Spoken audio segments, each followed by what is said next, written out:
Essa é uma produção da Sônica Podcasts Anywhere.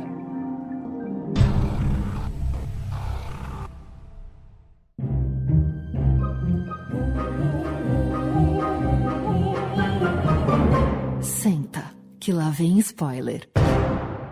Bom dia, boa tarde, boa noite, queridos. Estamos de volta com mais um Imperdíveis do Mês, a curadoria de milhões do Senta, que lá vem spoiler, que não só economiza seu tempo na busca por filmes e séries, como dá um belo pé na bunda na ditadura dos algoritmos. Muito bem, eu sou o Rafa Prada e estou muito bem acompanhado pela minha querida amiga Lari Scheleguel. Olá, olá, galerildes! Tudo bem por aí? Abrilhantando a mesa de hoje, temos também o campeão de cartinhas e mensagens inbox deste podcast, o meu, o seu, o nosso Marcudo. E aí, pessoal, tudo bem? Temos também por aqui a nossa espetacular Paulinha Trevisan. Oi, pessoal, eu tô rouca, mas nem por isso vou falar menos.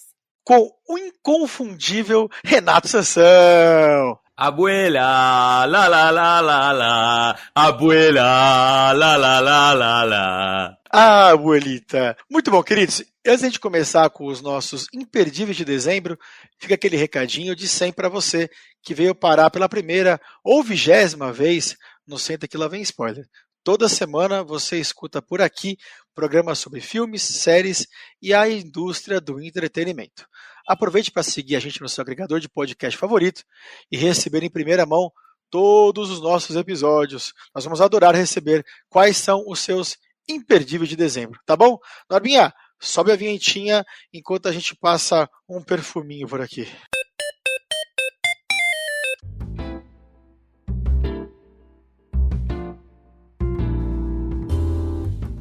Olha, eu vou começar então aqui com a melhor dica deste programa. O filme After Sun está somente nos cinemas por enquanto aqui no Brasil. Está com 81% de aprovação do público lá no Rotten Tomatoes, 96% de aprovação da crítica também no Rotten Tomatoes, e foi escolhido e está sendo selecionado como um dos melhores filmes estrangeiros deste 2022. After Sun tem alguns destaques, eu vou começar pelo primeiro deles aqui, que é da produtora A24. Ele é gravado com a ajuda da BBC, duas das nossas preferidas por aqui, e traz na direção a estreante Charlotte Wells, que fez bons curtas de 2015 para cá e estreia seu primeiro longa justamente em After Sun. After Sun conta a história de uma relação entre pai e filho, o pai feito aqui pelo Paul Mescal e a filha feita pela Frankie Corio, Callum e Sophie. Uma relação de amor, pais separados, onde a filha está sempre questionando o pai está sempre nervoso com os questionamentos da filha, mas o mais legal aqui é que esta história é contada pelo ponto de vista da Sophie, a filha, quando ela é adulta. Se você está esperando grandes acontecimentos, já vai tirando o cavalinho da chuva. Não há exatamente grandes emoções, por assim dizer, mas tem uma tensão palpável que é necessária ser resolvida e você só vai entender isso lá no final do filme. Um dos melhores do ano e olha, Paul Mescal surpreendendo uma bela atuação, recomendo, está nos cinemas de todo o Brasil já. E é legal a gente falar aqui que o Paul Mescal, ele tava também em A Filha Perdida e tava lá em Normal People, que também é uma série com drama, né, gente? Pesado, palpável, como bem colocou o Rafinha, mas que eu tenho meus pontos, não gosto tanto assim, diferente do Marcudo, que é super fã. Não sou tanto fã, aliás, eu nem assisti. Como também não assisti ainda After Sun, mas parece que é um filme forte em todos os sentidos, na direção, história, atuações e na temporada de premiações, eu tô bem curioso. E lembrando que ele entra no MUBI no dia 6 de janeiro também. A minha dica de hoje é do filme She Said, ou Ela Disse, que está nos cinemas aí pelo Brasil. Lá no Rotten Tomatoes tem 87% de aprovação do público e 91% da crítica. É um filme dirigido pela Maria Schrader e ela já havia dirigido aquela série super conhecida da Netflix, Nada Ortodoxa. E aqui, ela tá na direção desse filme que conta uma história inspirada em fatos reais, que é sobre como as jornalistas do New York Times conseguiram que as mulheres que sofreram assédio sexual nas mãos do Harvey Weinstein contassem as suas histórias. Então, essas tantas mulheres aí que sofreram nas mãos desse produtor que era super conhecido e renomado em Hollywood, mas que ele utilizava do seu poder para abusar delas, para ameaçá-las, fazer com que elas devessem algum favor. Então, essas jornalistas, elas vão atrás dessas histórias, dessas mulheres que sofreram em algum momento assédio, e vão tentar convencê-las a narrar essas histórias, porque existe, obviamente, um medo muito grande de serem expostas, de não serem ouvidas, de também duvidarem que isso tivesse de fato acontecido, porque a gente percebe no filme que várias vezes elas ouviram: mas será que você não estava se aproveitando disso? Será que você não queria, assim, ter um envolvimento com o Harvey para aí sim conseguir algum sucesso? E a gente sabe que essa história aconteceu muitas e muitas vezes, muitas mulheres sofreram na mão desse produtor, todo mundo na indústria sabia que isso estava acontecendo, mas ninguém até então tinha conseguido contar. Então eu realmente recomendo, confiram nos cinemas. E vale destacar também aqui a atuação das atrizes da Carey Mulligan como a jornalista Megan Twohy e a atriz Zoe Kazan como a jornalista Jodie Cantor. Vale muito a pena. Sabe o que eu gosto aqui, Lari, Marcudo, Paulinha, Rafinha? A gente tem uma diretora mulher, né? Uma criadora mulher para contar uma história feminista e feminina. E às vezes falta muito disso. E eu quero dar um salve, cara, pra nossa Zoe Alakazam, porque os holofotes vão todos pra Carey Mulligan, né, velho? Ela é muito queridinha, a galera ama ela. Mas a Zoe Alakazam foi muito bem tanto em Ruby Sparks quanto em Doentes de Amor, duas comédias ótimas. E também na balada de Buster Scruggs. Essa é uma antologia maravilhosa que tá na Netflix. Olha, eu achei o timing da sua dica perfeito, porque acho que foi ontem, né, que saiu a segunda sentença contra o Harvey Weinstein. Ele foi considerado culpado em Los Angeles por mais 3 crimes de estupro. Com essa nova condenação, a gente tem aí uma esperança de que esse tipo de impunidade não volta a ocorrer. E quando a própria indústria se propõe a contar essa história, eu acho que a gente vai dando passos em direção à mudança. Muito importante essa dica, Lari. Bom, hoje a minha dica vai ser um anime, é um anime coreano para mudar um pouco. No caso é Lookism, que tá lá na Netflix. A vira e mexe eu assisto uns animes, mas raramente eu me animo e até o final. Curiosamente, 2 que eu terminei foi 2020, Japão Submerso, e Devilman Crybaby, os 2 na Netflix também. E eles têm em comum o fato de eles serem extremamente pessimistas e tristes. Eu não sei o que me chama atenção, eu acho que eu vou entrando no túnel, esperando achar alguma luz. E Lookism, no começo é meio que isso, né? Você começa o primeiro episódio querendo enforcar o executivo da Netflix que liberou aquilo, porque é angustiante demais. Só que você termina o episódio rindo, e essa montanha-russa continua pela temporada inteira. Lookism é um anime que vem de um mangá online coreano, que já tinha ganhado um live action na China. A palavra Lookism significa aparência, e mais do que isso, se refere aos privilégios que as pessoas têm por causa da beleza física. E nesse contexto a gente acompanha a história do Hyun Seo. É um garoto do ensino médio que deve estar nos 10% da população coreana da série. Ele é um dos pouquíssimos que é gordo, e inclusive ele tem a pele um pouco mais escura. E por causa disso ele sofre na escola um nível de bullying violentíssimo. E a gente vê um exemplo logo no começo da série. Ele mora só com a mãe, que é uma pessoa muito simples e é fantástica. E como toda vítima de bullying, ele não consegue deixar o sofrimento só na escola. Bom, ele muda de escola para recomeçar a vida, acaba se encontrando numa situação ainda pior que a anterior, e depois de dormir chorando nesse fundo de poço, ele acorda totalmente diferente, num corpo magro, bem branco, bonito, que deixa todas as meninas arrebatadas, e tem outras vantagens que ele vai descobrindo com o tempo. E a série se desenvolve nessa dinâmica de um garoto vivendo entre os 2 corpos, o original excluído e o outro perfeito, entre aspas. Bom, eu me identifico um pouco com o Hyun Seo, original. Eu sofri bullying no colégio, claro que nunca naquele nível, mas eu sempre digo que para chamar atenção a arte às vezes precisa exagerar. E eu também não sei como é de fato o bullying na Coreia do Sul. Mas enfim, é um anime triste, é engraçado, que faz passar raiva, tem momentos bem alegres. E no fundo eu acho que ele tem bastante coração enquanto o protagonista vai se conhecendo dentro daquela experiência, né? São só 8 episódios de 25, 30 minutos cada um, estão todos lá na Netflix. E é isso, Lookism, só soletrando para facilitar, Lookism. Marcudo, depois que você falou que ia dar essa dica aqui, eu assisti os primeiros 2 episódios, acabei não indo porque não deu tempo, né? Esse mês de dezembro é uma loucura, né? Mas acabei lendo sobre isso para poder falar sobre a série aqui com a gente dos Imperdíveis. E eu acho que o mais bacana de tudo, pelo que dá a impressão, e aliás, como todas as séries coreanas, eles fazem isso muito bem, é deixar muitos fios soltos, por assim dizer, dando espaço aí para a segunda, terceira, quarta temporada. E pelo que eu descobri aqui lendo, né, vamos ver se na segunda temporada eles trazem o segredo, né, do Hyun Seok. Vamos ver se isso acontece. Cara, eu vou dizer uma coisa pra vocês, viu? A Coreia do Sul não tem errado. Gente, pra quem também tá órfão de White Lotus lá na HBO, tem escondidinha a segunda temporada de A Vida Sexual das Universitárias. A Vida Sexual das Universitárias é uma série leve que trata de temas pesados. Ela é escrita pela Mindy Kaling, para quem gosta, né, de The Office, ela é a nossa eterna Kelly Kapoor. Ela escreveu também Eu Nunca, que tá lá na Netflix. Então, para quem gosta desses títulos, dá para ter mais ou menos uma noção do que esperar em termos de roteiro, de pegada, de direção e etc.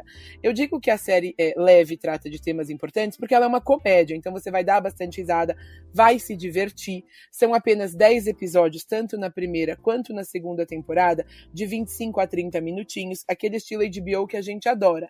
Mas que no fundo, a gente vai se ver em inúmeras das situações que elas passam, a gente vai se encontrar nos mesmos dilemas morais que elas passam, a gente vai se identificar naquela coisa de gostar do namorado da amiguinha, de mentir pra amiguinha, de lutar pela vida da amiguinha, e no fim das contas entender a importância do momento universitário na nossa vida, né? Uma coisa que eu acho muito massa, Paulinha, desse tipo de dica, é que normalmente quando você fala em uma série soft, com amigas, exploram sexualidade, você pensa, vai ser bobinho. Mas pelo fato de ser da HBO, já traz essa densidade, a gente já fica mais curioso mesmo e dá vontade sim de assistir. Eu acho super válido porque realmente, dentre tantas coisas que a gente assiste e que sempre tem que botar a cabeça pra funcionar no modo hard, às vezes a gente só quer ficar relax e dar umas boas risadas. A HBO tá cancelando tudo, tá tirando até série grande do catálogo, que nem o Westworld, mas renovou, né, A Vida Sexual dos Universitários pra terceira temporada. Vamos ver se vai dar tempo de eu assistir antes de vocês mudarem de ideia. E eu queria dizer que o elenco, sobretudo as 4 protagonistas aqui, são maravilhosas, com destaque para canadense, eu acho que ela é descendente de indiana, né, Paulinha? Amrit Kaur. Que graça, né, cara? Ela lembra muito a Kelly Kapoor lá no The Office. Ela é bocuda, ela fala umas besteiras, ela gosta de uma bagunça, ela é deslocada, mas ela é tão amável. Eu fiquei apaixonado por ela na primeira temporada, tô ansioso pela segunda. E olha, eu vou te dizer mais, na segunda temporada ela vem com alguns dilemas morais bem interessantes, assim, sobre o crescimento dela dentro do campus, que ela faz parte de uma revista de mulheres que ela fundou, porque antes ela estava enfrentando machismo na parte da comédia, porque ela é uma comediante e ela quer fazer comédia dentro do campus, então é muito legal. Gente, vale a pena o play, série gostosa e interessante. Bom, queridos, eu vou voltar aqui para uma série mais, talvez não cabeçuda, por assim dizer, mas que faz a gente dar uma repensada em certas coisas. Take Your Pills, Xanax, que está na Netflix. Usei aqui todo o meu sotaque que eu aprendi nas minhas aulas de inglês com a Paulinha para falar sobre essa série, que já é a segunda, né, sobre o tema da Netflix. A primeira, lá de 2018, falava um pouco sobre a ansiedade e como as pessoas estavam utilizando ansiolíticos para conseguir se concentrar mais ou estudar mais, e como isso virou uma verdadeira febre ou vício nos Estados Unidos, tanto entre estudantes quanto executivos ou até trabalhadores normais que buscavam somente conseguir se concentrar. Aqui em Take Your Pills, Xanax, a pegada é justamente sobre as pessoas que têm dificuldade com ansiedade e o quanto o Xanax, que é o remédio mais conhecido no mundo para isso, ele é utilizado em larga escala e a sua utilização se torna uma coisa muito comum nos Estados Unidos para qualquer tipo de ansiedade, desde as mais simples até as mais complexas. Eu não diria que é uma demonização do remédio aqui nesse mini documentário de 1h10, mas sim um chamado de atenção, porque às vezes a gente se preocupa mais em tomar um caminho mais curto para algo que está te atrapalhando, em vez de você tentar procurar uma solução que pode ser mais longa e que nem sempre todo mundo está disposto a enfrentar. Já é tão estigmatizado falar em doença mental e falar em uso de remédio, que quando você pensa num documentário que traz essa problemática, tem que tomar cuidado para não aumentar o estigma em cima disso. As pessoas já têm tanta resistência, às vezes, a tomarem o remédio que elas precisam, né? Eu não vi o documentário e fiquei curiosa, justamente porque eu acho que é um debate necessário, mas ele é muito espinhudo, muito. Pessoal, a minha segunda dica de hoje é um filme que estreou lá na Netflix no comecinho do mês de dezembro, o filme As Nadadoras, que vai contar uma história importantíssima. Ele vai trazer a saga, e não tem como usar outra palavra para descrever, das irmãs Mardini, Yusra e Sara, duas nadadoras sírias, para chegarem até a Olimpíada do Rio de Janeiro de 2016, em plena guerra no meio da Síria. A gente vai acompanhar o início da jornada delas, como elas treinavam, o quanto o pai estava sempre presente no dia a dia, nos treinos, o quanto ele era um grande incentivador da família. A gente vai acompanhar, inclusive, esse momento familiar deles, todos com a mãe, com a irmãzinha pequena, e como o esporte era importante ali na construção do afeto deles, e o quanto era um determinante mesmo das relações ali naquela família. Para quem quiser, tem documentários sobre elas, é uma história real.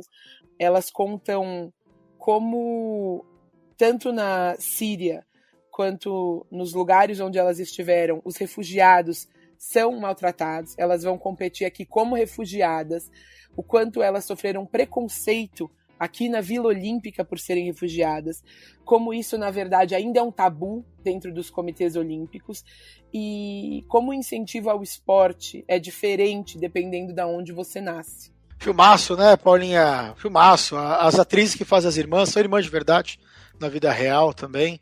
Na verdade, a irmã mais nova, que faz a nadadora de sucesso, ela nem era atriz, ela foi acompanhar a irmã no teste, acabou passando junto. E mais legal ainda que elas falam árabe, yala, yala, yala, é bem bacana. É muito bom o filme na Netflix. E vale mencionar aqui, né, pra Lari, que é uma fanzoca, né, super fã lá de Enola Holmes, que o Jack Thorne, roteirista lá de Enola Holmes, é co-roteirista aqui, né, Enola Holmes 1 e 2, e também o Extraordinário, que é aquele filme do menininho, né, que a gente chorou, o Marcudo sempre chora quando ele vê na casa dele gostosinho, com a pipoquinha e com a sua mantinha bem quentinha.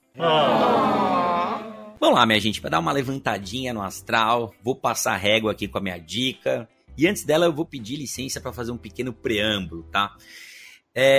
Gente, eu preciso começar dizendo aqui que antes da era dos streamings, e principalmente nos saudosos anos 90, eu fui um noveleiro de carteirinha. Igual a Paulinha, igual a Lara, igual o Rafa e igual o Marcudo. Eu tava até falando com a Lara esses dias que, assim como ela, eu não perdia uma novela. Mas, né, com o advento aí dos streamings, a oferta das opções muito legais aumenta e a gente começa a repensar a história de dedicar 60, 80, 100 ou até mais horas para acompanhar uma novela como a gente fez tantas vezes lá atrás, né? Acontece, gente, que a Dona Globo parece ter encontrado uma formulinha perfeita. Ela mantém as novelas acessíveis, gigantes, intermináveis na TV aberta e coloca umas versões mais pocket e apimentadas, primeiro no streaming, depois na TV aberta naquele horário esperto das 11, 11h30 da noite. Aconteceu assim com Verdades Secretas 1 e 2, que o Marcudo é super fã, e tá sendo assim, né, com esse novo fenômeno de público e audiência chamado Todas as Flores. E do que se trata Todas as Flores, queridos? Olha, a gente tem aqui um dramalhão descarado, um conto de fadas moderno, naquele esquema de trazer o elenco inteiro, né, trabalhando ou morando no mesmo lugar.